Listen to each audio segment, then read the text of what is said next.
Hop. Bonjour à tous, bienvenue donc à ce troisième webinaire de la semaine de la vitiforesterie. Aujourd'hui, on a le grand plaisir d'accueillir Florence Fontaine qui va nous parler des maladies du bois en vigne. Donc, on va voir ça. Cet après-midi, le programme, c'est le rallye vitiforestier. Comme tous les après-midi, on sera cet après-midi dans la Côte des Blancs. Départ à 14 h au Ménil-sur-Roger. On ira ensuite à Cramant, puis à Vertus. Alors, le contexte pour nous, c'est toujours ce réchauffement climatique. On place un petit peu toute cette semaine sur ce thème-là. Alors, réchauffement climatique, peut-être pas exactement ce qu'on vit à stricto sensu cette semaine. En tout cas, c'est ce dérèglement climatique qui est à l'œuvre. Et cet été, on ne manquera sans doute pas de voir les habituelles canicules qui sont caractéristiques de ça. Pour vous faire un rappel des deux derniers webinaires, si vous n'y étiez pas, premier webinaire lundi avec Damien Garros. Le sujet, c'était est-ce qu'on peut vraiment stocker du carbone en viticulture et en tout cas, est-ce qu'on peut réduire les émissions? Alors ça, réduire les émissions, on a vu qu'il y avait un levier très simple sur lequel on pouvait agir, c'était les passages d'engins sur la parcelle. Et on a bien vu qu'en vitiforesterie, globalement, en quittant le travail du sol, en quittant aussi les herbicides, on va énormément réduire les passages d'engins.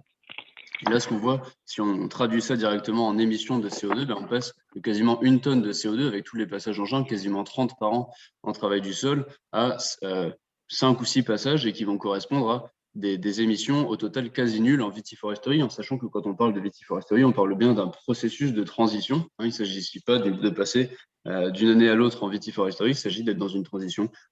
Ça passe par des couverts végétaux, ça passe par la plantation de haies, d'arbres qui vont être gérés de différentes façons. Là, c'est un sujet à creuser plus en détail aussi. Mais en tout cas, c'est un processus long, 10, 20, 30 ans et peut-être plus pour arriver à cette auto-fertilité qui est vraiment le but que l'on cherche à atteindre.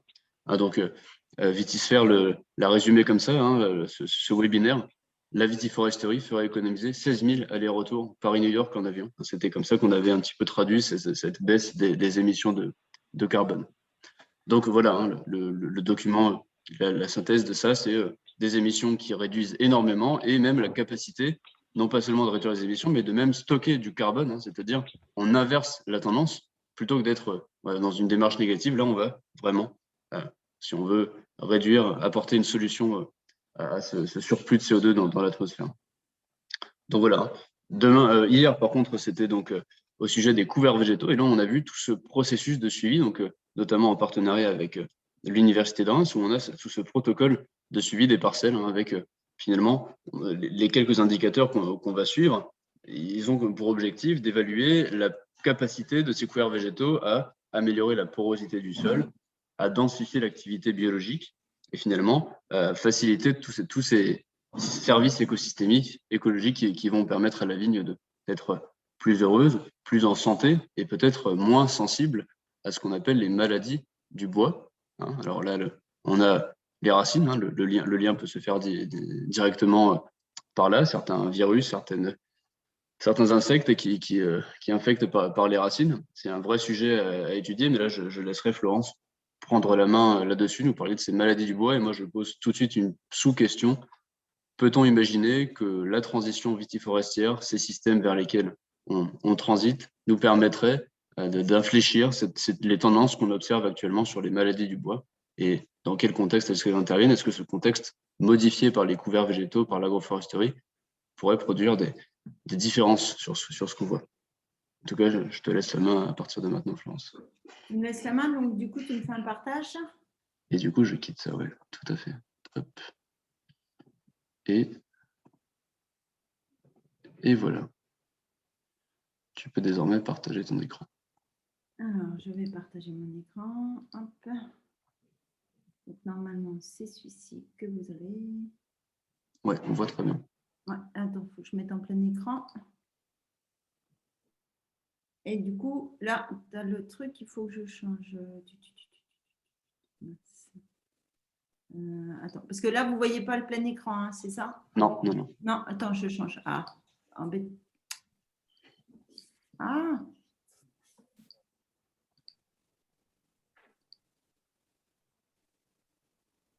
Voilà, parfait. là, c'est bon. OK. Alors, il faut juste que je vous ferme là. Hop. Alors, bonjour à tous. Je vais me présenter. Florence Fontaine, donc je suis professeure à l'université de Reims-Champagne-Ardenne et plus précisément, donc je travaille sur la thématique des maladies du bois de la vigne depuis maintenant une petite vingtaine d'années et tout le travail qui est réalisé fait partie de la chaire Maldives. Donc c'est une chaire académique qui est dédiée à ce sujet-là et qui est soutenue par l'université, qui est soutenue par l'Institut Georges Chapaz de la vigne et du vin de la Champagne et également par la région, par Grand Reims, pardon. Et tout ce travail intègre un laboratoire à l'université qui est le travail résistance induite et bioprotection des plantes. Donc, ce que je vais vous présenter, c'est d'abord un petit point pour vous donner toutes les grandes généralités et ce que l'on connaît. Et puis, après, je vous dirai un peu plus spécifiquement ce que nous, on fait au laboratoire pour vous montrer que les choses sont en cours et les différentes informations que l'on a de ces travaux de recherche. Alors, pour passer la diapo suivante, je pense que c'est là. Alors, tout d'abord, quelques généralités. On parle des maladies du bois de la vigne. Ces maladies sont des maladies fongiques, c'est-à-dire qu'elles sont induites par des champignons. Que ces champignons, grossièrement, sont des champignons lignivores, c'est-à-dire qu'ils se nourrissent de la dégradation des cellules du bois. Ces cellules du bois, donc ces champignons circulent dans le xylème, et le xylème, comme vous le savez, c'est ce qu'on appelle les cellules du bois qui constituent le cep. Et donc, on parle vraiment des maladies du bois de la vigne. Pourquoi? Parce qu'elles sont dues à des champignons qui se trouvent dans le cœur du cep et qui se trouvent plus spécifiquement dans le bois du cep. Ces champignons sont capables de coloniser l'ensemble du cep, c'est-à-dire toutes les parties qui sont lignifiées. Donc, on les retrouve au niveau des charpentes, au niveau du tronc, au niveau des cordons, au niveau des baguettes. Et généralement, la principale porte d'entrée pour faire cette contamination, ce sont les plaies de taille. Alors, principalement les plaies de taille hivernales, mais des études récentes ont montré que lorsque l'on fait les tailles en verre, donc l'élimination des gourmands et autres, eh bien, on peut avoir certains champignons impliqués dans ces maladies-là qui peuvent coloniser aussi par ces plaies. Par rapport à ces maladies, les symptômes, donc ça, c'est vraiment des généralités qu'on trouve pour toutes ces maladies. Les symptômes, eh bien, on a principalement des nécroses dans le bois suite à la dégradation des cellules du bois par ces champignons-là. Et on va voir que les nécroses sont différentes selon le type de maladie et selon le type de champignons associés à ces maladies.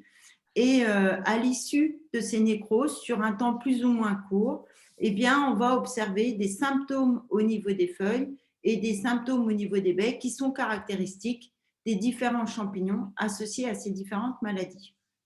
Alors, pour bien vous expliquer, donc ça, c'est vraiment des points communs et des généralités à ces différentes maladies. Je vais vous expliquer un peu plus en détail cette problématique de façon schématique. Alors, cette problématique, donc ici, en effet, vous avez l'expression de ces maladies-là, avec des symptômes, comme on l'a dit, dans le bois, des symptômes sous l'écorce, des symptômes foliaires avec des décolorations, des symptômes au niveau des baies, des symptômes au niveau du cep qui sont soit des décolorations, soit à plus ou moins long terme qui va aboutir carrément à la mort du cep par l'expression d'une forme foudroyante ou apoplectique.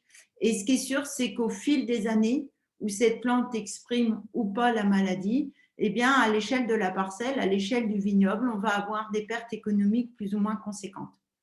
Et au final, puisque généralement on peut aboutir à la mort du cep, on va avoir à une perte, une diminution de cette pérennité du vignoble, qui fait que, eh bien, au sein d'une parcelle, au sein d'un vignoble, on va au fur et à mesure remplacer ces ceps malades qui entraînent des pertes de production, qui entraînent des pertes de qualité, parce qu'au sein d'une parcelle, on va avoir au fur et à mesure des jeunes plants, qui fait qu'on va avoir une hétérogénéité dans la récolte, puisqu'on va avoir des raisins issus de cep âgés et des raisins issus de cep jeunes.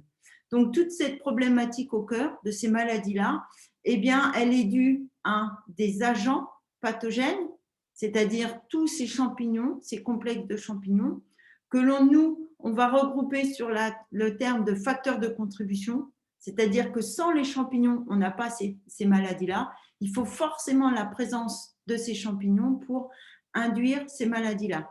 Comme je vous l'ai dit précédemment, ces champignons vont donc coloniser le cep principalement par les plaies de taille et vont coloniser par, comme vous pouvez le voir ici sur cette photographie, le cep par l'exilème. Et ici, dans les cellules du bois, vous voyez ici des petits filaments qui sont les filaments des champignons.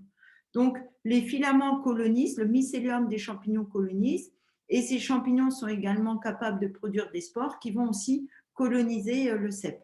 Et à la fin, ils vont s'installer dans le cœur du cep, donc ils vont s'installer ici et ils peuvent coloniser différentes parties. Donc vraiment, point important, les facteurs de contribution, c'est présence de ces champignons-là.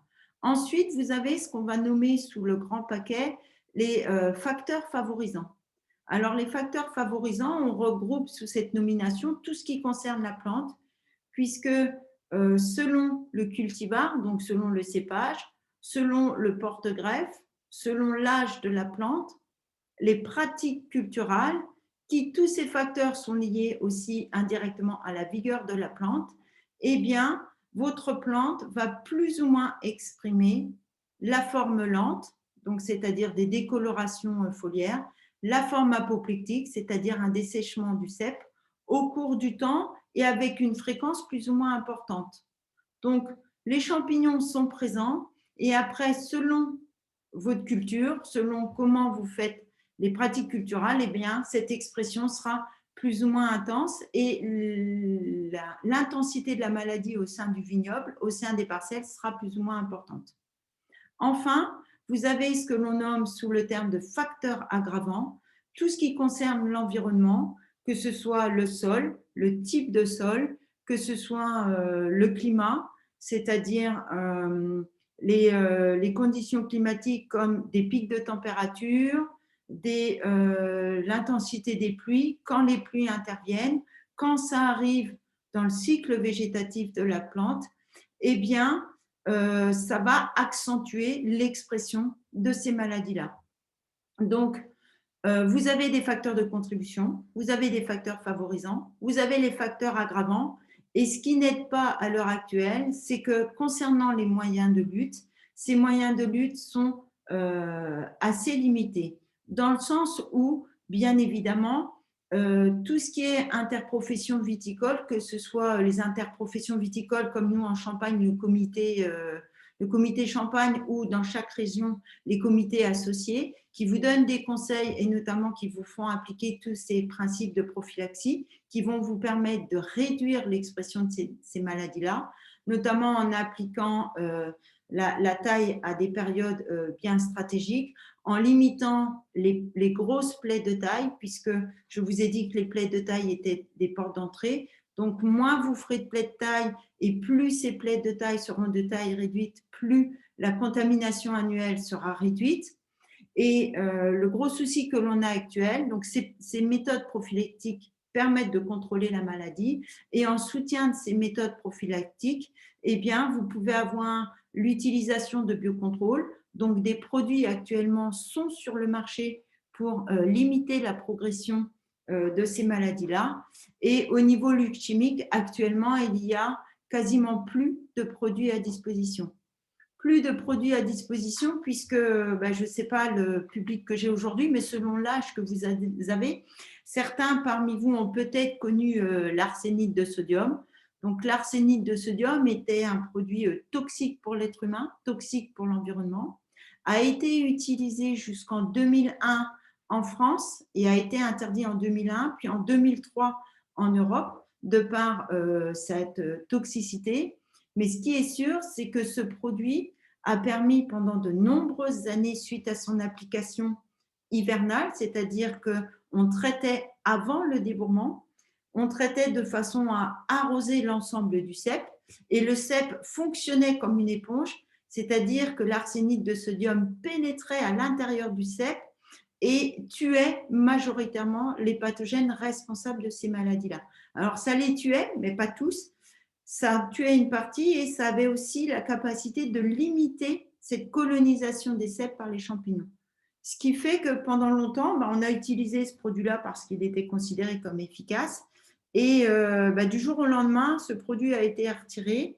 Et ce qui s'est passé, c'est qu'on a observé une recrudescence de ces maladies-là, pas uniquement suite au retrait de l'arsénite de sodium, mais également aussi à prendre en compte des changements de pratiques culturelles et puis le changement climatique. Donc le tout, l'interdit du produit, tous les changements qu'il y a eu, eh bien, on a observé petit à petit une augmentation de l'expression de ces maladies-là. Alors, ce qui s'est passé, c'est que du jour au lendemain, début des années 2000, on s'est retourné vers les équipes de recherche pour leur demander comment on peut faire, qu'est-ce que vous pouvez nous proposer. Le souci, c'est que quand il n'y a pas de problème, on ne s'intéresse pas à ces problématiques et on ne fait pas forcément de recherche parce qu'il n'y a pas des moyens alloués à ces problématiques. Et du jour au lendemain, on ne peut pas proposer de solution puisque vous comprenez bien, il y a énormément de questions qui restaient. Donc, du coup, depuis les années 2000, si vous regardez un peu la recherche bibliographique, on se rend compte qu'il y a de plus en plus de programmes de recherche qui sont financés sur cette problématique pour trouver des solutions. Alors, qu'est-ce que je peux vous dire? Les principales maladies, il y a de nombreuses maladies que l'on retrouve sous ces maladies du bois de la vigne. Je vais vous parler des 3 principales que vous avez souvent entendu parler, qui sont le typiose. Le typiose qui est dû à principalement un champignon que l'on retrouve en France et en Europe, mais qui au final est dû à un complexe de champignons de la même maladie. Ce serait trop simple sinon. Donc, le principal que vous connaissez, c'est Eutypa alata. Donc, vous voyez, ce champignon en culture en boîte d'œuf pétri, ça vous fait un petit duvet rose. Il induit des symptômes spécifiques avec notamment un anisme des rameaux et des feuilles très nécrosées et très décolorées qui sont plutôt jaunes ou vert clair, donc avec une diminution au niveau de l'activité photosynthétique, des nécroses spécifiques dans le bois et également sur baie.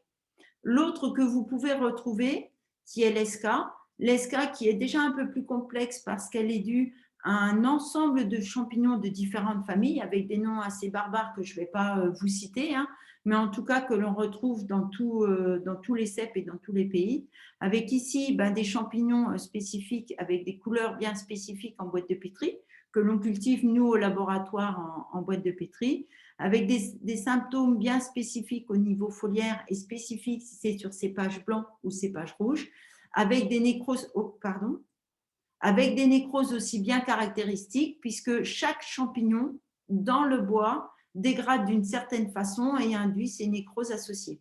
Et là, vous voyez typiquement ce que l'on observe quand vous avez un cep qui exprime ces symptômes-là, une momification des baies. Et enfin, la dernière, donc les dépérissements au Botryospheriacées. Alors, tout simplement, dépérissement au Botryospheriacées parce que les champignons associés à ce dépérissement appartiennent à la famille des Botryospheriacées. Alors, plus communément, dans le temps en France, on l'appelait aussi le BDA ou le Black Dead Arm. Donc, on utilise de moins en moins cette dénomination et on préfère dépérissement au Botryospheriacées. Comme ça, au moins, on retient les champignons associés. Les principaux champignons que l'on observe en France sont Neophusicoccum parvum et Diplodia seriata, mais les autres sont également présents. Et comparativement à l'esca, on retrouve aussi des décolorations foliaires spécifiques des cépages blancs et rouges, mais des fois difficiles à distinguer entre ceux de l'esca et ceux du dépérissement Botryospheriacées, parce qu'il y a de fortes similitudes. Donc, dans certains cas, quand on fait des inventaires au vignoble, on a du mal à dire si c'est de l'esca ou des dépérissements Botryospheriacées, ce n'est pas grave. On met sous le même intitulé. Et si on veut avoir plus de confirmation, là, il faudra faire des prélèvements et regarder les micro-organismes qui sont présents dans le cep ou ceux qui dominent. Avec en tout cas des nécroses dans le bois bien caractéristiques et une présence d'une bande brune sous l'écorce ici qui se forme généralement chaque année au printemps. Avec ici donc les cultures de champignons et des dépérissements, des symptômes aussi au niveau des baies.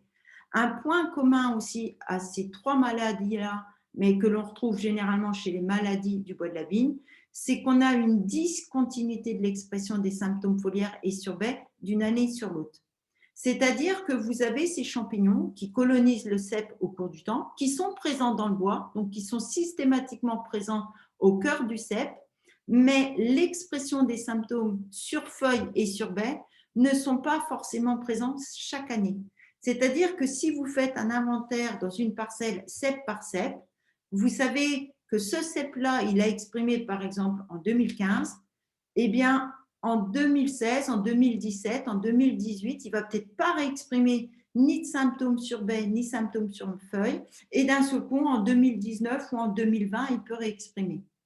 Cette discontinuité de l'expression, on a une idée des facteurs qui interviennent, mais on n'a aucune notion de poids de ces facteurs pour savoir si c'est plus les facteurs climatiques, si c'est plus la vigueur de la plante, si c'est plus l'état physiologique de la plante qui fait que la plante va exprimer ou pas ses symptômes foliaires.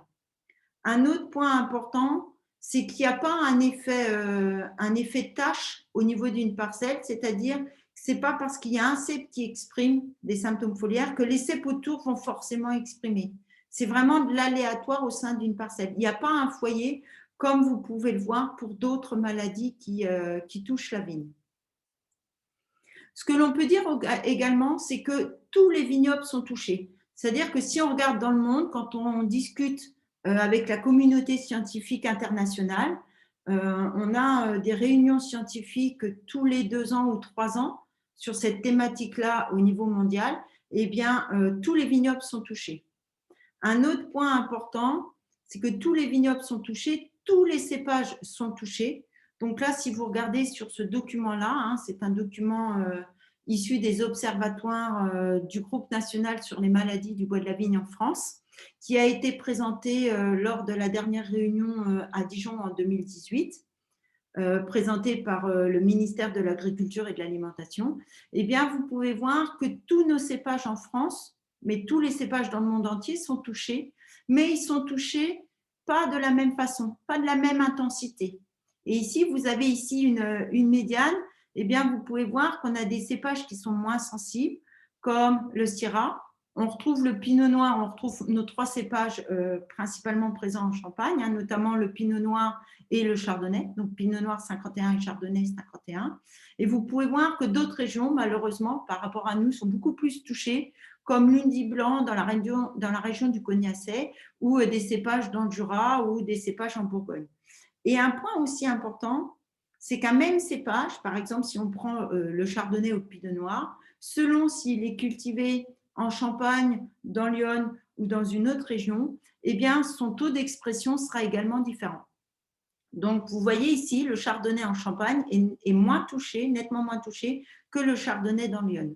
Donc, bien évidemment, pour expliquer cette sensibilité, ben, ça peut être les pratiques culturales, ça peut être le sol, ça peut être les facteurs climatiques. Généralement, la diversité microbienne, c'est-à-dire les champignons responsables de ces maladies, sont présents aussi bien dans le Chardonnay en Champagne que dans l'Yonne. Par contre, tout l'environnement, tous les autres facteurs, ce que je vous ai dit, les facteurs aggravants, les facteurs favorisants sont différents. Et du coup, ben, on a une sensibilité qui s'exprime différemment. En tout cas, ce qui est sûr, c'est qu'à l'heure actuelle, nous n'avons pas de cépages résistants.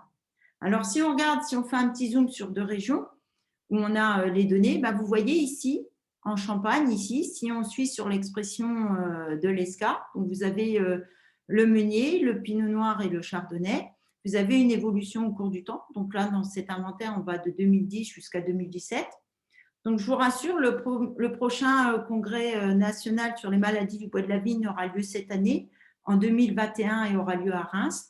Donc, dans un an, si on se retrouve, je pourrais vous montrer les futures données de 2018, 2019 et puis 2020, j'espère. Eh bien, vous pouvez voir que ces 3 cépages, nous, en Champagne, expriment très peu, mais il y a quand même une différence. Et on voit notamment une différence selon les années. Et vous voyez, bah, par exemple, en 2012, ici, vous avez le Meunier qui a beaucoup plus exprimé par rapport au Pinot Noir, mais ça reste quand même relativement faible, hein, on est en dessous de 2. Et si vous regardez en 2016, une année au niveau climat différent, eh bien ici, le Pinot Meunier et le Chardonnay ont beaucoup plus exprimé que le Pinot Noir. Pour vous montrer un autre exemple, si on regarde ici en Charente avec l'Uni blanc, eh bien regardez l'Uni blanc, ici, l'expression en rouge de la forme lente et en bleu la forme apoplectique, eh bien, vous pouvez voir que selon les années, eh bien, on a des pics d'expression. Et notamment ici, en 2017, eh bien, selon les conditions climatiques, on peut voir que l'Uni blanc a beaucoup plus exprimé par rapport aux autres années, par rapport à 2016 par exemple, ou à 2018. Et notamment, on a eu un pic d'expression de la forme apoplectique avec la forme lente. Donc vraiment, on a une discontinuité et en plus se rajoute la complexité du climat et des effets années. Donc cette année, on verra, puisque l'année pour l'instant, elle est assez atypique, hein, avec un mois d'avril et un mois de mai assez pluvieux. Donc cette pluviométrie qui arrive à cette période-là de l'année peut avoir des conséquences également sur l'expression de la maladie au cours de la saison. On a un effet porte-greffe. Donc là, c'est des études qui ont été réalisées par des équipes étrangères. Et pour vous montrer ici que selon le porte-greffe, donc vous en reconnaîtrez certains, notamment le SO4, eh bien, vous pouvez voir que le SO4 ici est moins sensible à l'expression de ces maladies-là quand on fait des tests laboratoires. Alors, le test, il est assez simple. Ici, vous avez une image pour l'illustrer. On prend une partie du porte-greffe, on fait un trou à la perceuse et au niveau de ce trou à la perceuse, on va mettre ici un implant avec le champignon. On laisse le champignon se développer sur une période plus ou moins longue. Donc, ça dépend de certains champignons. Il y a des champignons qui se développent assez vite. On va suivre l'évolution du champignon sur une semaine. Et puis, il y a des champignons qui se développent moins vite. Donc, on va faire l'expérimentation sur 3 semaines, 1 mois. Et on regarde les nécroses qui sont induites au niveau de ces morceaux de bois. Et selon la taille des nécroses, plus la nécrose induite par le champignon est grande, plus on va dire que le porte-greffe est sensible. Et si la nécrose est moins développée, on va dire qu'il est moins sensible. On ne va pas parler de résistance parce qu'il n'y a pas de résistance à proprement parler par rapport à ces champignons-là. Et donc, on va voir qu'ici, on a des porte-greffes qui sont plus sensibles que d'autres. Si on réalise le même type d'expérience, cette fois-ci avec les cépages, toujours la même expérimentation, eh bien c'est pareil. Ici, vous avez différents cépages avec la longueur ici des nécroses induites. Eh bien, vous pouvez voir que, par exemple, ici, le Riesling, quand on utilise un champignon, donc là, c'est un champignon qui est associé au dépérissement au Botrytis fariacea, eh bien, on va voir que les nécroses sont beaucoup plus grandes par rapport au Cabernet Sauvignon et au Chardonnay. Donc là, on voit que le Riesling, il tend à être plus sensible à ce champignon-là que le Cabernet Sauvignon ou le Chardonnay ou le Cabernet Franc. Donc, ce sont des expérimentations assez simples qu'on peut faire au laboratoire déjà pour avoir une idée de cette sensibilité. Et puis, on a observé récemment, on a fait une étude avec les collègues de Dijon et la Chambre d'agriculture de Lyon. On a regardé également s'il y avait un effet clone. Alors, cet effet clone, on l'a étudié chez le Chardonnay avec le porte-greffe Fercal et chez le Trousseau dans le Jura avec la Chambre d'agriculture du Jura sur 2 autres clones et le porte-greffe 101-14. Eh bien, ce que l'on a observé au cours du temps, donc c'est des observations vignobles pour les 2 clones. Donc ici, le clone 76 en noir et le clone 95 en gris clair, eh bien, on voit qu'au cours du temps, on a une expression de ces symptômes foliaires qui est différente entre les 2 clones. Si on regarde ici, avec une sensibilité souvent beaucoup plus marquée pour le clone 76 que le 95. Si on regarde pour le Trousseau, eh bien, on voit que le clone 1026 en gris clair exprime beaucoup plus les maladies du bois de la vigne par rapport au clone 1004. Pour essayer de comprendre cette diversité, donc là, c'est dans 2 vignobles différents, bien évidemment, mais les clones étaient sur les mêmes parcelles, donc il n'y avait pas l'effet parcelle, en tout cas moins marqué, il n'y avait pas l'effet sol, pas l'effet pratique culturale. Donc du coup, on a regardé si c'était en réponse à une physiologie de la plante différente. Et donc là, je ne vais pas détailler, je ne vais pas vous expliquer tous ces composés un peu barbares que l'on étudie, mais sur des profils de molécules en lien avec l'immunité de la plante.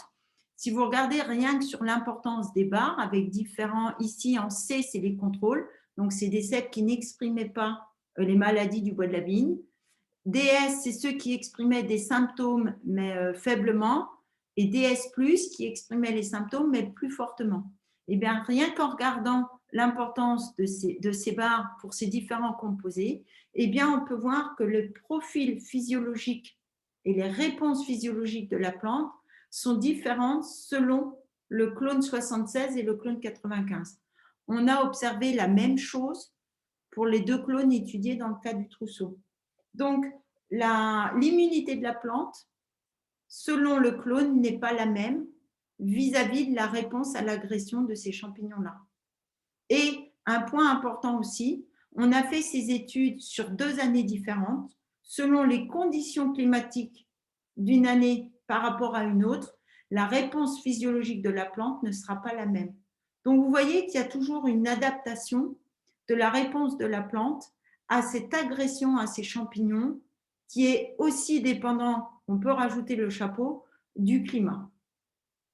Au niveau de l'espèce, alors vous en doutez bien, majoritairement nos études sont sur Vitis vinifera, qui est l'espèce cultivée, et des collègues alsaciens ont fait l'étude sur du chardonnay et du Gewürztraminer ici, donc le chardonnay et le Gewürztraminer, et ils se sont intéressés à regarder si d'autres vitis, et notamment Vitis sylvestris, étaient moins sensibles ou chez des espèces de Vitis sylvestris, on pouvait trouver des résistances par rapport à ces maladies du bois de la vigne.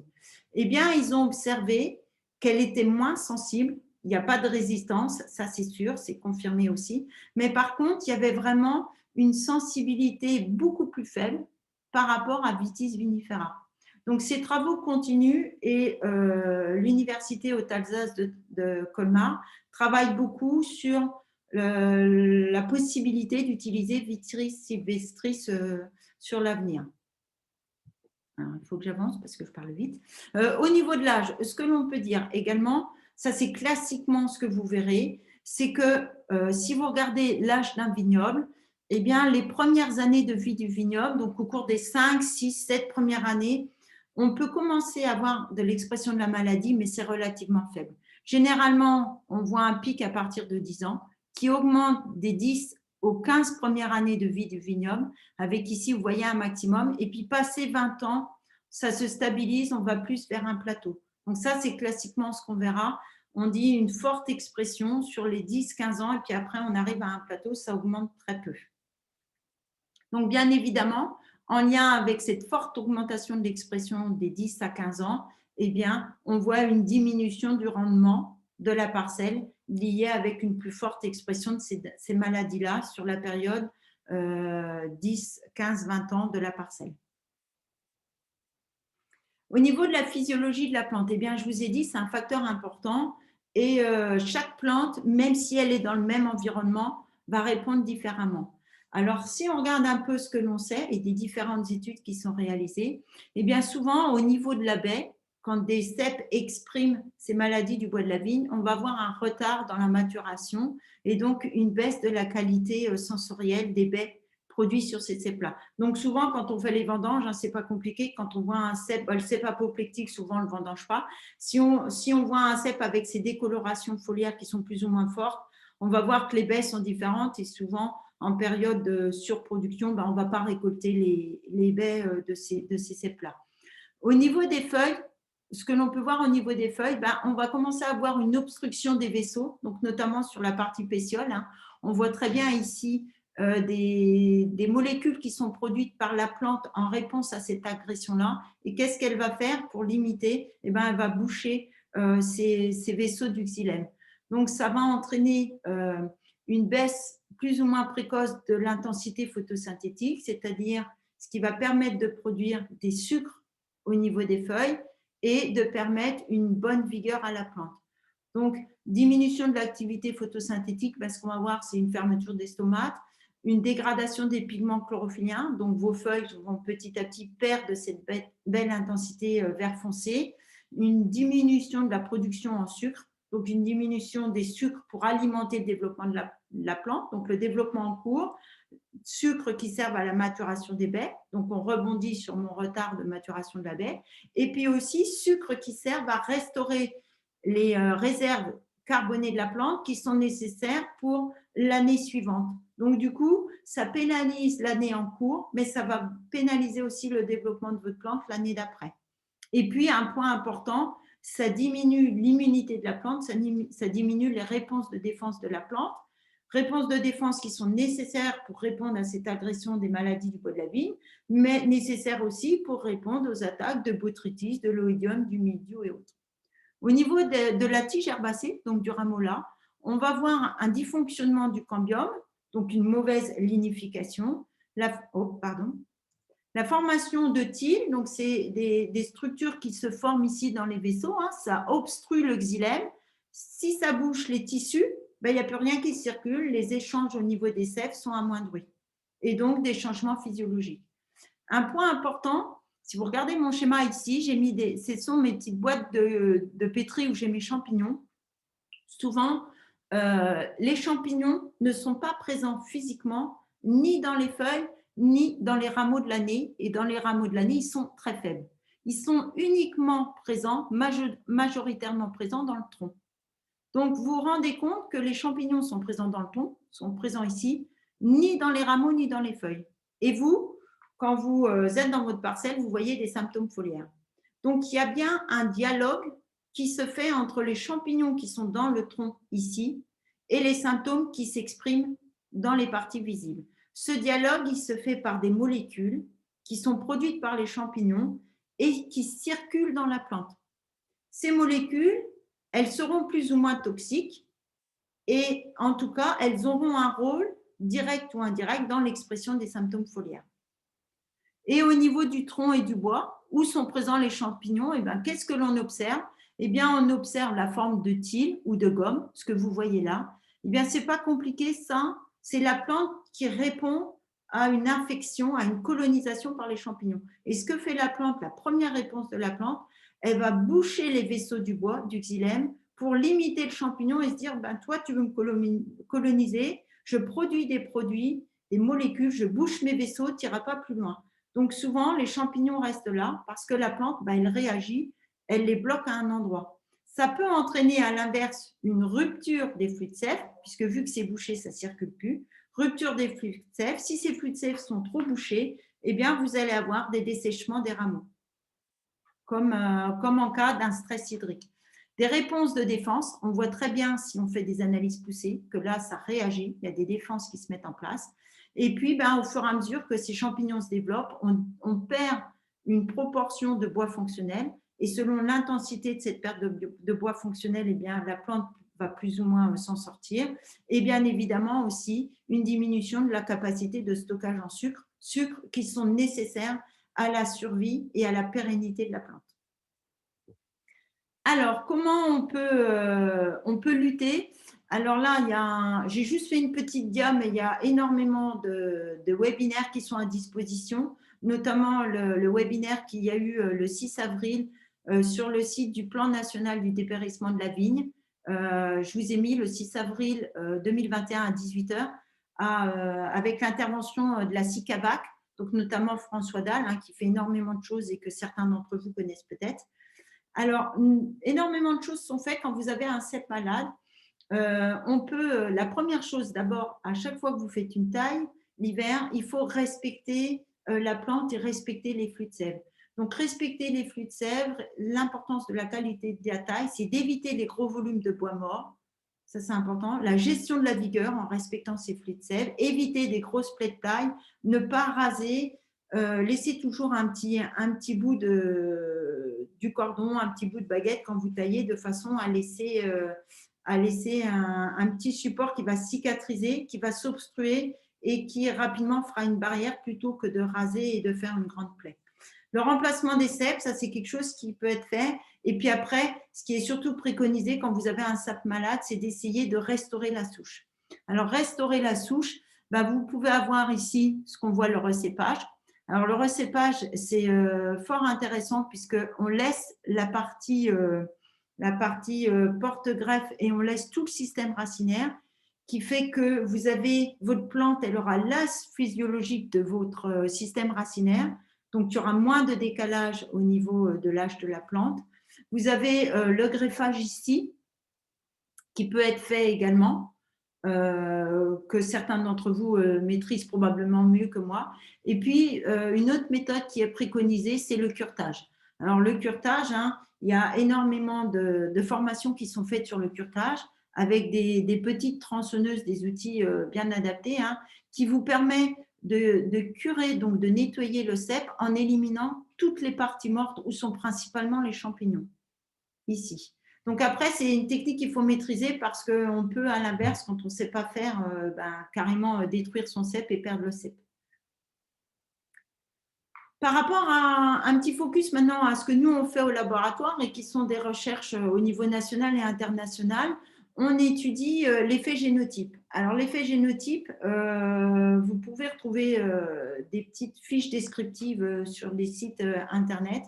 Vous avez le projet Vitest qui est soutenu par la région Grand Est, qui est en collaboration avec l'INRA de Colmar et l'Université Haute-Alsace de Colmar.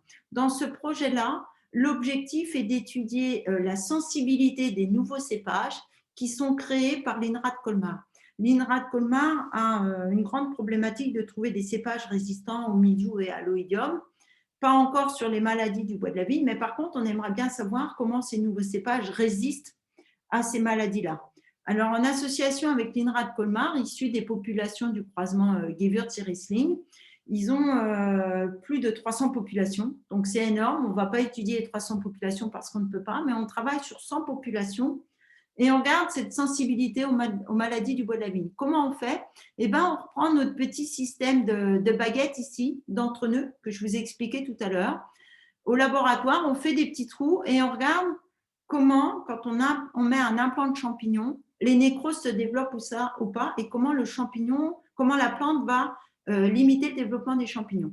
Eh bien, classiquement ici, vous avez un cépage qui a une faible sensibilité, parce que vous voyez ici, il est tout vert. Une semaine après, on a mis le champignon. Le champignon s'est très peu développé et le sarment, ici, est resté vert. Donc là, on a retiré l'écorce, hein, on épluche et on retire l'écorce. À l'inverse, ici, ce génotype-là, on l'a infecté. Une semaine après, il est tout noir, il est tout nécrosé. Donc lui, il est sensible à 100%. Une fois qu'on a déterminé sur ces 100 génotypes les sensibles, on passe à un modèle qui se rapproche plus du vignoble, entre guillemets. On travaille sur un modèle bouture. Donc là, on est dans nos chambres de culture au laboratoire. On laisse développer la plante et on va, une fois qu'elle a bien développé, qu'elle est belle, qu'elle fait à peu près 10 feuilles, on va infecter ce rameau-là. Et pareil, on va mesurer les nécroses sur une plante vivante induite par le champignon et on va déterminer cette sensibilité. Et puis, en parallèle, ce qu'on fait, eh bien, ses descendants sont également dans un vignoble à côté de Colmar, géré par l'INRA de Colmar. Eh bien, on fait un suivi. Donc là, vous savez, un suivi rang par rang, cep par cep. Chaque case de couleur est un cep. On va tous les ans dans la parcelle et on va suivre la vigueur. Donc là, il y a l'INRA de Colmar qui a un certain nombre de paramètres au niveau phénotype et qui suit toute la vigueur de la plante et des paramètres aussi de développement des vins. Et nous, on se superpose à cette étude et on suit l'expression des symptômes foliaires. Et on va concorder nos résultats entre ce qu'on trouve au laboratoire et ce qu'on trouve au vignoble. Et l'idée, à la fin, c'est de voir si sur ces différents descendants, il y a des populations qui sont moins sensibles, d'autres qui sont très sensibles, et on va comparer physiologiquement ce qui peut expliquer cette différence de sensibilité. Autre action que l'on mène aussi au laboratoire, c'est qu'on s'intéresse à l'importance du microbiome. Alors, je pense que le microbiome, vous en entendez de plus en plus parler parce qu'il y a énormément de communication, que ce soit à Vitisphère, que ce soit par le comité Champagne ou par le plan national dépérissement du vignoble. Donc, dans le projet Holoviti, qui est un projet financé par ce PNDV, ce plan national dépérissement vignoble, la grande question à laquelle on veut répondre, on va étudier le microbiome de la vigne et plus spécifiquement ce qu'on appelle l'holobiome de la vigne, c'est-à-dire qu'on va regarder tous les micro-organismes qui sont présents au niveau d'un cep de vigne, dans le sol, au niveau des racines du cep, dans le cep, sur les feuilles du cep, et on va comparer ce microbiome entre un cep dépérissant qui exprime les maladies du bois de la vigne et un cep qui n'exprime pas. Et on va regarder s'il y a un microbiome différent qui expliquerait pourquoi un cep exprime la maladie et pourquoi un autre n'exprime pas, en plus de la physiologie de la plante. Donc, c'est vraiment important parce que ces dernières années, ces 10-15 dernières années, on s'est rendu compte que toute l'écologie microbienne d'un cep, il y avait un dialogue énorme entre ce microbiome et la plante, et ce dialogue pouvait influencer sur son état dépérissant ou son état sain, en plus de sa physiologie. Donc, c'est vraiment important. Donc, dans ce projet Holoviti, on s'intéresse aux maladies du bois, mais pas uniquement. Il y a une petite fiche descriptive. Vous pourrez voir, on se pose la même question pour un cep qui exprime le cornoué ou pas le cornoué, et pour le dépérissement 161-49C. Par rapport à ce microbiome, qu'est-ce que l'on sait? Donc, je ne vais pas détailler ces tableaux qui sont un peu compliqués, mais juste pour vous dire, à l'heure actuelle, au niveau du microbiome, ce qui est sûr, c'est qu'un cep qui n'exprime pas de symptômes foliaires par rapport à un cep qui exprime les symptômes foliaires, on a quasiment la même écologie microbienne en diversité. Par contre, ce qu'on a du mal à maîtriser à l'heure actuelle, c'est qu'on n'a pas la même quantité de chaque micro-organisme. On sait qu'ils sont tous présents, mais certains micro-organismes le sont plus que d'autres. À l'heure actuelle, les outils moléculaires que l'on a ne nous permettent pas de bien quantifier cette quantité de chaque micro-organisme. Et cette quantité, elle doit avoir une importance parce que vous imaginez entre je vais dire n'importe quoi pour donner un exemple, mais entre 10 fois un champignon responsable des maladies du bois et seulement une fois sa présence, eh bien, tout cet équilibre dans cette communauté microbienne n'est pas la même et qui peut expliquer que d'un moment donné à l'autre, ça peut basculer parce que l'équilibre entre les différents micro-organismes n'est pas le même. Ce qui est sûr, c'est que dans cette écologie microbienne, on a des pathogènes, mais je vous rassure, on a énormément de micro-organismes bénéfiques. Énormément de micro-organismes bénéfiques et les plus cités, vous avez des trichodermas et notamment Trichoderma atroviridé, qui est actuellement l'un des micro-organismes stars utilisés en biocontrôle pour lutter contre les maladies du bois de la vigne, mais pas uniquement. Et puis d'autres que vous avez peut-être déjà entendu parler, qui sont là plus des bactéries, puisque Trichoderma est un champignon, des bactéries qui sont des bacillus ou des penthoéas. En tout cas, cette diversité, si vous regardez ici, juste pour vous montrer, à chaque fois, vous avez du cordon d'un cep sain, du cordon d'un cep malade, le tronc d'un cep sain, le tronc d'un cep malade, le porte-greffe d'un cep sain, d'un cep malade. Chaque barre de couleur représente un micro-organisme différent. Vous pouvez voir que cette diversité, elle est là, mais que la proportion de chacun est différente. Et cette proportion-là, il y a là une explication. Et ce qui se passe aussi, c'est que selon l'équilibre entre ces micro-organismes, ils communiquent entre eux, il y a un dialogue aussi moléculaire entre eux, et ce dialogue fait que ça va basculer ou pas vers la maladie. Par rapport à ces micro-organismes, bien comme je vous l'ai dit, au laboratoire, on travaille aussi sur des stratégies de lutte et notamment, on a ce projet BioVigne. Ce projet BioVigne qui est en collaboration avec Belchim, puisque c'est Belchim qui a développé le produit Vintech à base de Trichoderma atroviridé. Trichoderma permet de lutter contre les maladies du bois de la vigne. Ça permet de limiter la progression de cette maladie-là, mais ce n'est pas efficace à 100% et tout le monde le sait. Il n'y a pas de mystère, il n'y a pas de secret. Donc, l'idée, c'est d'améliorer l'efficacité de Trichoderma et la stratégie qu'on a développée au laboratoire en collaboration avec cette entreprise-là, c'est d'associer un autre micro-organisme bénéfique, Bacillus subtilis. C'est une bactérie que l'on a issue du vignoble champenois il y a une vingtaine d'années, donc qui vient d'une parcelle pas loin de Reims. Et on associe les deux micro-organismes et on étudie la combinaison de ces deux micro-organismes pour lutter contre ces pathogènes en pépinière, puisque ces champignons sont présents dès le processus de pépinière à différents bains de réhydratation du jeune plant, quand les jeunes plants sont chez le pépiniériste en champ, et puis après, bien évidemment, une contamination au vignoble. Donc, dans ce projet-là, On travaille en pépinière en collaboration avec des équipes espagnoles parce qu'ils ont plus cette compétence pépinière, nous on l'a un petit peu moins. Et puis évidemment sur l'effet plante et une grande capacité de Bacillus subtilis, c'est un micro-organisme bénéfique qui peut stimuler les défenses de la plante. Donc l'idée c'est de jouer sur les deux facteurs, diminuer la contamination par les champignons responsables des maladies du bois de la vigne d'une part, et d'autre part stimuler les défenses de la plante.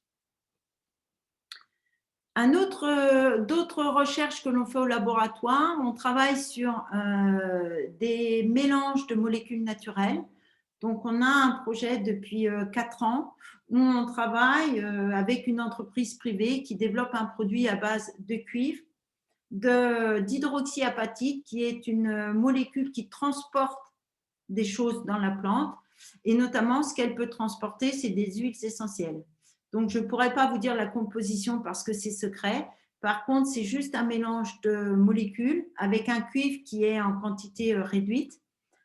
Cette entreprise essaye de diminuer encore au maximum la quantité de cuivre dans ce produit-là.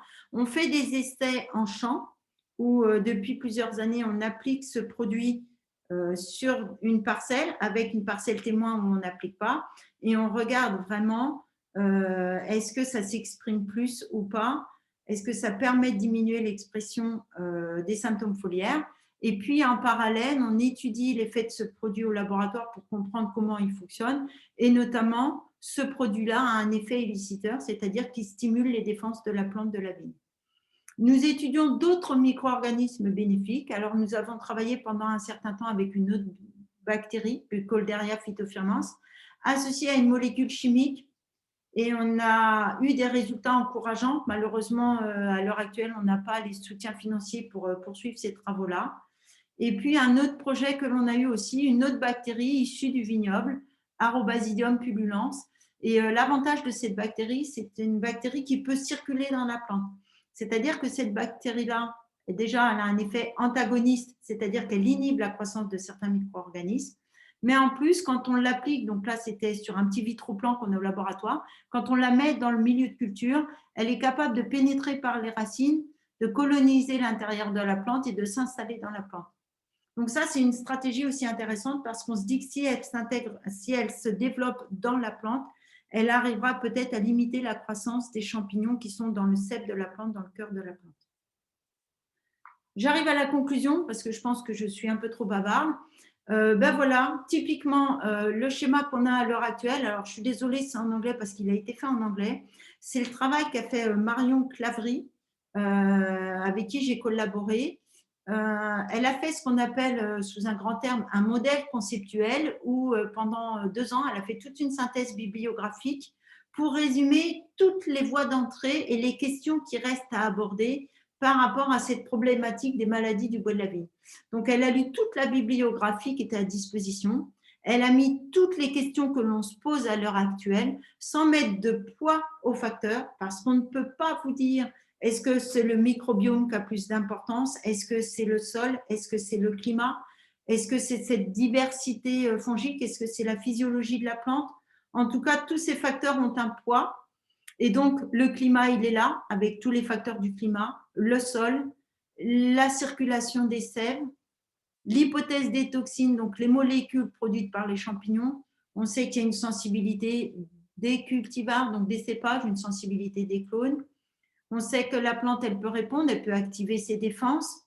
On sait que les plaies de taille sont une porte d'entrée, qu'il y a ce problème-là en pépinière, qu'il y a ce problème-là au moment des plaies de taille, qu'il y a ce problème-là au vignoble, que le microbiome, il a une importance, que les différentes pratiques réalisées comme la fertilisation, l'irrigation, eh bien là, vous avez toutes les questions que l'on se pose par rapport à cette problématique et chacun prend un point et on aborde et on essaye de répondre à cette question-là.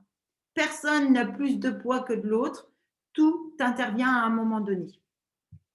Pour conclure, je remercie tous les financeurs, donc différentes sources de financeurs pour ces différents travaux que nous on mène au laboratoire, que ce soit des financeurs locaux, que ce soit des financeurs publics, des financeurs privés.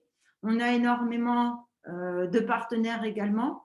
des partenaires locaux, puisqu'on travaille en Champagne, mais on travaille aussi en Bourgogne, dans l'Yonne, dans le Cognacet, des pépinières pépiniéristes, des collègues au niveau de l'Europe, puisqu'on travaille aussi avec des partenaires portugais, espagnols, italiens. Juste pour ceux qui sont intéressés, des petits sites importants où il y a énormément de données à disposition. Alors des fois, c'est principalement des sites en anglais, des fois il y a la version anglais et français. Comme je vous le disais, la communauté européenne sur cette problématique-là se réunit tous les 2 ans, 2 ans et demi. Il y a eu une fois l'organisation de ce congrès-là en Reims que j'avais organisé avec mon équipe en 2017. Il y a eu pendant 3 ans, 4 ans, un projet européen où tous les 3 mois, on se réunissait pour échanger sur cette problématique-là. Un deuxième projet européen qui concernait les maladies du bois de la vigne, mais aussi la flavescence dorée. Donc, le projet Wine Network, si vous êtes aussi intéressé sur la flavescence dorée, eh bien, il est en français et en anglais. Le plan dépérissement vigne qui fait énormément avec des fiches techniques, avec des petits webinaires, très intéressant. Le site INRA de Bordeaux qui a vraiment une partie du site qui est dédiée aux maladies du bois de la vigne. Enfin, le site de notre laboratoire RIBB où nous, on met les news de ce qu'on fait. Et puis, la newsletter, l'Institut Georges Chapas, qui est vraiment associé à cette problématique-là. Je vous remercie. Et si vous avez des questions, n'hésitez pas. Et j'ai mis mon adresse mail pour ceux qui veulent en savoir plus. Si vous m'écrivez, généralement, je peux vous répondre. Donc, florence.fontaine@univ-reims.fr. Voilà, je vous remercie. Merci beaucoup, Florence. Tiens, j'ai quelques petites questions pour toi qui viennent du chat. Donc, tu as parlé des cépages résistants au tout début de présentation. Et donc, tu nous as dit qu'il n'y avait pas de cépages résistants aux maladies du bois. Et est-ce qu'il y en aurait du côté des cépages hybrides? Est-ce que ça peut faire une différence? Alors, je pense que dans les cépages hybrides, à mon avis, comme on retrouve pour les autres cépages, il y aura une différence de sensibilité. Une résistance à 100%, j'y crois pas trop. Pourquoi j'y crois pas trop? Parce que, comme j'ai essayé de vous l'expliquer, on a une grande diversité de champignons associés à ces maladies-là. Et face à cette diversité, ça va être difficile de trouver une résistance. Donc, je n'ai pas l'information à 100%, mais à mon avis, c'est peu probable. Ouais. L'autre question était sur cet événement dont tu as parlé à Reims.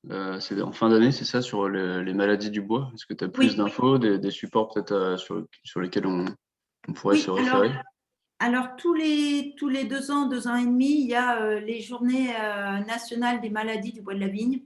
Et donc, les dernières ont eu lieu à Dijon en 2018. Les prochaines auraient dû avoir lieu en 2020, en novembre, à Reims. On a décidé de les repousser. Donc, elles auront lieu le 17 et 18 novembre à Reims, organisées en collaboration avec l'Institut Georges Chapas, avec l'équipe de la chaire Maldives et avec l'IFV. Et avec l'IFV, c'est Philippe Larignon, le référent national sur cette problématique-là. Ce sont des journées qui, malheureusement, ne sont pas dédiées aux viticulteurs, puisque la philosophie de ces journées-là, c'est on se rencontre. Alors, ce n'est pas que nous, scientifiques, je vous rassure aussi, parce que ça n'aurait pas d'intérêt pour nous. C'est tous ceux qui travaillent sur la problématique à l'échelle nationale, c'est-à-dire c'est les interprofessions, c'est les chambres d'agriculture, c'est les instituts INRA, les instituts académiques. Et pendant 2 jours, on va échanger et présenter tous nos travaux avec des temps d'échange et mettre en commun nos moyens. C'est aussi une finalité de ne pas faire la même chose sans échanger. Et à l'issue de ces journées-là, on fait un abstract book, donc on fait un petit livret avec tous les résumés, mais en français, que l'on mettra à disposition. Très bien. Bon, alors, en tout cas, l'association Arbres et Paysages en Champagne se porte volontaire pour peut-être faire une petite présentation de ce que font nos vignerons champenois autour de l'agroécologie. C'est vrai qu'on n'a pas sans doute très peu de données, voire aucune donnée à ce sujet aujourd'hui, notamment quand on parle de couverts végétaux à forte production de biomasse en vigne. De ce que je sais, de mes petites recherches aussi, en Champagne, c'est quelque chose d'assez inédit en fait, dans le monde entier, d'avoir une couverture végétale permanente qui produit massivement et qui va vraiment chercher à rebooster ce sol en quittant tout à fait les herbicides et en quittant tout à fait aussi le travail du sol. Oui, et souvent, c'est ce qui se passe. C'est ce qui s'est passé pour l'arsénite. Le problème, c'est quand on arrête des… Et là, c'est ce qu'on va découvrir, à mon avis, au fil des années à venir, c'est le fait d'arrêter certains produits. On se rend compte que, par exemple, je vais prendre le black rot parce qu'en ce moment, on nous dit de regarder aussi le black rot, donc la pourriture noire. C'est qu'il n'y a pas de produit dédié au black rot. Par contre, ce qui se passe, c'est qu'il y avait des produits qui étaient efficaces, qu'on utilisait contre d'autres maladies qui permettaient de contrôler le black rot. Mais comme ces produits sont à arrêter d'utilisation au fur et à mesure, on se rend compte que d'autres maladies qu'on ne s'attendait pas réapparaissent et résultat, on ne sait pas forcément comment les contrôler. Et tous ces changements de pratique que l'on fait en ce moment, forcément, ça va changer des choses. Donc, nous, c'est vraiment des terrains de jeu, entre guillemets, qui nous intéressent parce que ça nous permet d'avoir cette diversité. Nous, au niveau de l'Université de Reims, on n'a pas de vignoble, donc de toute façon, on travaille forcément dans des parcelles avec de la collaboration. Après, ce qui est toujours problématique, c'est que quand on décide d'y aller, on a des exigences puisqu'on part sur un truc carré et scientifique et il nous faut toujours nos témoins, ce qui est difficile à avoir. Il nous faut notre contrôle dans nos expériences. Mais qui est de plus en plus le cas, en fait. Hein. Je te le dis comme ça, et puis on en parlera plus en détail. Mais effectivement, ce qu'on a commencé à faire avec Maxime Gomeau, Xavier Morvan et d'autres, hein, c'est justement d'aller sur le vignoble, mais avec la vraie démarche scientifique. Hein. Évidemment, l'agriculteur, le viticulteur a ses observations, mais nous, on a besoin d'objectiver tout ça. Et donc, cette pratique de témoin, d'être capable de systématiser les observations, on le fait de plus en plus. Et dès l'année prochaine, on sera capable de proposer à tous les scientifiques pour travailler ensemble des vrais échantillons statistiquement significatifs, en tout cas pour faire tous ces travaux. Mais là, j'enchaîne avec les deux autres questions qu'on a. Quel lien est-ce qu'on peut faire entre donc, ces maladies du bois et la flavescence dorée, tout ce qui est lié à des nématodes, à d'autres types d'infections? Est-ce que c'est le même type de mécanisme ou est-ce que c'est vraiment deux choses à séparer? Non, c'est des choses différentes parce que nous, la flavescence dorée, il y a quand même un agent qui dissémine la maladie. Il y a l'insecte, hein, nous, ce qu'on n'a pas du tout en maladie du bois de la vigne. La maladie du bois de la vigne, c'est vraiment des champignons qui sont là, qui sporulent à un moment donné, qui fait que ça dissémine et ça recontamine. Donc nous, notre problématique, elle est hyper complexe parce que si je compare à une maladie comme le botrytis, le mildiou ou l'oïdium, c'est soit vous voyez que c'est malade quand vous commencez à avoir les taches, mais ce sont des agents responsables qui sont à la surface de la feuille ou à la surface de la baie principalement. Nous, le problème, quand on va vouloir les tuer, c'est qu'il va falloir aller au cœur du cep. Et c'est là toute la difficulté. C'est l'arsénite le faisait très bien, mais parce que c'était appliqué et pour l'avoir réétudié pendant 3 ans de 2013 à 2015, vraiment c'était appliqué à ruissellement et le cep jouait un rôle d'éponge. Donc du coup, maintenant, quand on applique des produits, on essaye aussi de tester des produits qui pourraient circuler dans la plante pour aller maîtriser l'inoculum au cœur du cep. C'est pour ça que le curetage est appliqué, parce que le curetage, c'est éliminer là où les micro-organismes sont. Donc, c'est vraiment la problématique des maladies du bois de la vigne, c'est vraiment une problématique en soi, de par la difficulté que ce soit des micro-organismes qui sont lignivores et qui sont dans le cep. Ouais. Je voulais juste rebondir sur ce que tu avais dit, parce qu'il y a ma collègue Béatrice Marin qui est là, mais qui vous fera une intervention demain sur la pollution des sols. Et je vous ai parlé du produit que l'on étudie qui contient un peu de cuivre.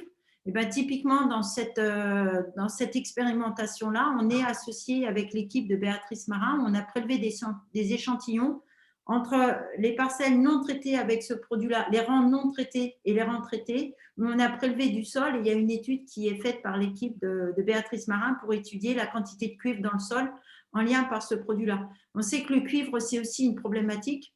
Le cuivre a des avantages parce qu'il est fongicide et il agit aussi sur la physiologie de la plante. Donc, il est beaucoup utilisé dans le bio, mais il faut quand même le réduire. Donc, l'idée de ce produit-là, c'est de ne pas rajouter trop de cuivre, donc de réduire au maximum de ce qu'on peut faire et de garder le côté positif. Mais du coup, c'est important de faire ces analyses de cuivre dans le sol et dans la plante parce que maintenant, on en est là et c'est important d'avoir l'information à l'heure actuelle. Très bien. D'ailleurs, Béatrice, tu avais noté une petite question dans le chat. Est-ce que tu veux peut-être la poser directement? Oui, bonjour à tous. Oui, Flo, j'avais une question au sujet des micro-organismes bénéfiques, le champignon Trichoderma et puis la bactérie, ah non, oui, c'est ça, Trichoderma et les bacillus. Euh, Vous faites des tests sur les plants sains avant apparition de la maladie pour voir si ça évite la maladie et vous faites des études sur des plants malades. Vous faites dans les deux cas. Alors, nous, au laboratoire, ce qu'on fait, c'est que d'abord, avec l'association Trichoderma et Bacillus, on a déjà regardé s'il y avait une compatibilité des deux micro-organismes, puisqu'à chaque fois, soit ils agissent de façon synergique ou pas. Donc, on regarde déjà dans des modèles simplifiés en boîte de pétri comment ça réagit. Après, au niveau, on se rend compte qu'en boîte de pétri, ça peut un peu s'opposer parce que chacun produit ses molécules et essaye d'éviter l'autre. Donc, du coup, on a décidé la stratégie en serre de l'appliquer à 2 endroits différents. Donc, Trichoderma, pour ceux qui connaissent, l'utilisation de Trichoderma, le produit Belchim, mais il y a d'autres boîtes privées. Je ne suis pas sponsorisée par Belchim, je vous rassure. Il y a d'autres boîtes qui ont développé aussi Trichoderma. L'utilisation de Trichoderma, c'est appliquer ce produit-là à base de Trichoderma juste après la taille, au niveau des plaies de taille, parce que Trichoderma va se mettre sur les plaies de taille, va se développer sur 1 ou 2 cm et va coloniser les plaies de taille et ce qu'on appelle, il va faire de la compétition de niche. Compétition de niche, c'est-à-dire que si Trichoderma se développe sur les plaies de taille, il ne va pas coloniser tout le cep, il s'arrête sur les 2 premiers centimètres au niveau des plaies de taille. Et quand les spores des champignons, des maladies du bois vont arriver, ces spores vont vouloir germer, mais comme il y a déjà quelqu'un, généralement, la germination va s'arrêter. Donc, la stratégie de Trichoderma, c'est avant tout de la compétition de niche et limiter au maximum la réinfection, mais ce n'est pas de contrôler l'infection qui est déjà présente à l'intérieur du cep. Donc, nous, Bacillus, on l'apporte au niveau racinaire et Bacillus se développe au niveau des racines. Et on sait que Bacillus, à distance, il est capable de stimuler les défenses de la plante. Alors, il y a une partie qui pénètre aussi, mais celle-là, on n'arrive pas encore à la quantifier. Donc, la stratégie, c'est Trichoderma en protection de taille et limiter la contamination annuelle, et Bacillus, qui est de stimuler les défenses de la plante. Et est-ce que ça n'engendre pas une perturbation, par exemple Bacillus, là, que vous appliquez directement vers les racines, est-ce que ça n'engendre pas une perturbation des communautés de micro-organismes déjà présentes? Alors ça, on attend les réponses. C'est un travail qu'on a fait, alors toujours en modèle simplifié, mais pas au vignoble. On a pris de la terre de vignoble, on a mis des plants greffés soudés dedans, donc avec l'écologie microbienne du sol viticole, et on a apporté Bacillus. Et là, on aura les résultats en fin d'année où on va étudier l'écologie microbienne. Parce que c'est toujours le souci, et c'est un des points qu'il ne faut pas oublier dans l'utilisation de micro-organismes bénéfiques. Quand on apporte quelque chose en plus, on va forcément modifier cet équilibre aussi. Et comme je vous l'ai dit, dans le projet Holobionte qu'on fait, c'est vraiment important de caractériser cette écologie microbienne. Et on a toujours en tête qu'un pathogène, ça va forcément perturber, et on a moins en tête que quand on apporte du bénéfique, comme c'est bénéfique, ça ne va pas perturber. Si, ça va perturber. Et ça peut perturber tout cet échange entre cette communauté, en bien ou pas en bien. Donc, il faut le regarder aussi. Il faut trouver des compromis. Il faut trouver des compromis. Donc, il y aura toujours des compromis.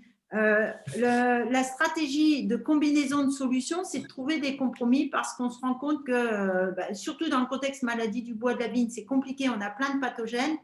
Une seule solution, un seul micro-organisme, une seule solution, ça ne sera pas efficace. Donc, c'est de la combinaison et c'est vraiment de la combinaison de stratégies. Et qu'est-ce que je cherche à faire et qu'est-ce que ça va apporter au final?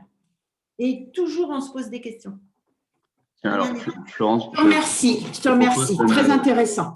Je te propose de me renommer animateur pour que je puisse diffuser une toute petite conclusion à cet échange. Pendant ce temps-là, Béatrice, je te propose de faire un petit teasing du webinaire de demain. J'arrête le partage. Ouais. Alors, quel sera le sujet demain, Béatrice? Alors, demain, ce que je propose, c'est une présentation sur la façon dont on évalue la contamination des sols viticoles, plus particulièrement en éléments traces métalliques, puisque c'est ma spécialité. Et puis, ensuite, on regardera si effectivement il y a contamination ou non, et si cette contamination représente un danger pour l'environnement et comment on gère cette contamination pour limiter l'impact sur l'environnement. Bien, très bien, je te remercie. Alors, Florence, tu n'as pas pu me renommer animateur? Tu n'es pas renommé? En fait, si tu vois dans les options, là, les trois petits points à côté de mon image, et puis tu peux mettre nommer animateur. Ah, pardon. Alors, hop, nommer animateur. Nommer animateur. Et voilà, super. C'est bon? Très bien, ouais, voilà. Alors voilà, on finit là-dessus, donc demain, je ne répète pas ce que Béatrice a très bien expliqué. Donc vous serez contamination et limitation de l'impact. Voilà. Ça. Vous serez très nombreux demain et on a déjà hâte de vous retrouver. Une journée à ne pas louper non plus, c'est vendredi 21 mai, la fête des couverts végétaux. Alors Florence, Béatrice, j'espère que vous serez là toutes les deux. Et on vous invite tous, en tout cas, à venir. Ce sera une journée exceptionnelle en présence de Marc-André Sellos. Donc la microbiologie sera à l'honneur, mais pas que. Les champignons aussi, on en parlera. Et donc, dans tous les cas, l'idée, pour cette journée, c'est de célébrer l'événement Mets-toi vert qui a lieu au mois d'avril, l'événement Sortez couverts qui a lieu un petit peu plus tard, et généralement le travail collectif de vous, les vignerons champenois, qui fait un travail extraordinaire. Tout le monde vous regarde et vous êtes en train d'apporter une très belle solution à nos enjeux climatiques de l'époque, et ça nous rend très heureux. Là, je parle au nom de la jeune génération qui se réjouit de vivre dans ce monde-là. L'après-midi, rallye vitiforestier autour de Janvry. On sera en partenariat avec le Grand Reims à partir de demain. Demain après-midi, donc jeudi, rallye vitiforestier autour de Chamery, et vendredi, rallye vitiforestier autour de Janvry, Prouilly dans l'après-midi. Donc on remercie vivement le Grand Reims pour leur collaboration sur cette journée-là. Cet après-midi, on sera donc dans la Côte des Blancs, comme dit en introduction, Ménil-sur-Roger, Épernay, vous êtes juste à côté, Châlons, si vous êtes à Châlons, seulement une demi-heure de route, Dormans 40 minutes, Reims 47 minutes, donc c'est jouable, vous pouvez nous rejoindre. Ce sera à 14h. Le lieu de rendez-vous, donc c'est la sortie du village du Ménil-sur-Roger en direction de Vertus. La photo est un petit peu floue, mais c'est un superbe couvert végétal photographié ici il y a un mois. Il est toujours debout, donc imaginez-le 1 mètre plus haut. Là, il frôle les 2 mètres de haut. Donc 3, 4, 5 tonnes de matière sèche, avoir en tout cas une production extraordinaire de biomasse pour nourrir notre vie du sol, les vers de terre, les champignons qu'on aime tant. Vous rencontrerez donc Aurélien Siret, le modeste artisan de ce chef-d'œuvre, qui vous présentera son travail, vigneron exceptionnel, donc à rencontrer cet après-midi avec quelques autres aussi, qui seront dans ce tour du rallye vitiforestier. Voilà, donc tout au long de la semaine, vous pouvez retrouver ces webinaires en podcast sur la chaîne YouTube Arbres et Paysages en Champagne. Et vous pouvez évidemment aussi suivre, la page Facebook Arbres et Paysages en Champagne, sur laquelle vous trouvez toutes les actualités de la semaine et bien plus encore. Merci à tous donc d'avoir assisté à ce webinaire, et on se retrouve cet après-midi au Ménil-sur-Roger, et à demain pour ceux qui n'auront pas pu. En tout cas, la semaine de la Vitiforesterie continue jusqu'à vendredi 21 mai. Voilà. Merci à tous. Très belle journée. Au revoir.